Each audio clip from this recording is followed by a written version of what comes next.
What would a show have to do not to get a second season on Netflix?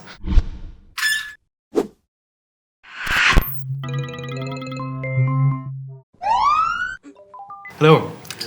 You said you would spend $6 billion on content in 2017. Do you think that number will go up in 2018? And is there a ceiling to that? Is there something like too much content? We're very fortunate that as our membership grows around the world, that then we can spend more on content to get more shows. So it's risen 5 billion, 6 billion, but that's still quite a small budget on a global basis. So we have a lot more shows that we want to do. Mm-hmm. And relative to thousands of books being published and hundreds of movies coming out every year, that the too much is not the right way to think about it. Mm-hmm. I think about it much more around, there's so much content that there's something great for everybody. And how surprised were you that international content would be so interesting to an international audience when we just came out of an age of remakes that have been, of localized remakes? One of the most amazing shows we have is Narcos. Mm-hmm. And it's been popular all over the world. A Brazilian star, filmed half in Spanish, half in English, made by a French company and popular here in Germany. So I think we realized early on that when it comes to entertainment, there's great stories all over the world.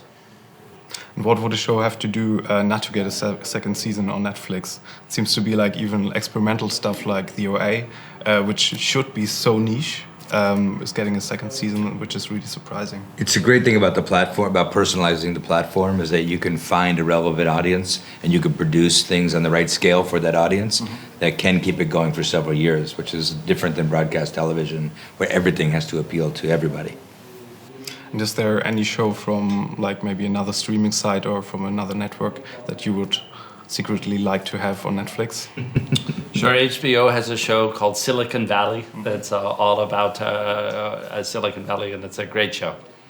And I'm a big fan of FX with their series Baskets, mm-hmm. with Zach Galifianakis, which is talk about a show for a very small niche, but I love watching it. And is there any market you couldn't crack yet, where you couldn't get into because of licensing rights that are complicated? China, yeah, big one.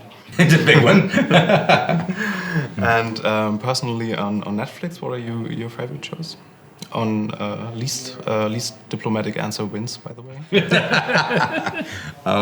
Right now, I'll tell you one that I'm very excited about that hasn't been released yet, but it's called Friends from College. Really funny comedy with Keegan Peele that I think people are going to love. Mm-hmm.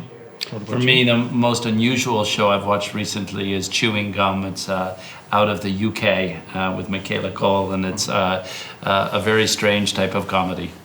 All right. And you talked about that you wanted to adapt, even if virtual reality is becoming a big thing. How about stuff that is popular on stuff on sites like YouTube, unboxing videos, stuff like that? It's done celebrity unboxing videos. We haven't seen that yet, so. And some of the YouTube stars we're working with, we did a show, Haters Back Off, mm-hmm. That's building a YouTube star into a real Netflix star. Dallas Cameron's another YouTube star that made the move over. All right, that's all I've got. Thank you very much. Great. Thanks. Pleasure. Thanks. Appreciate it.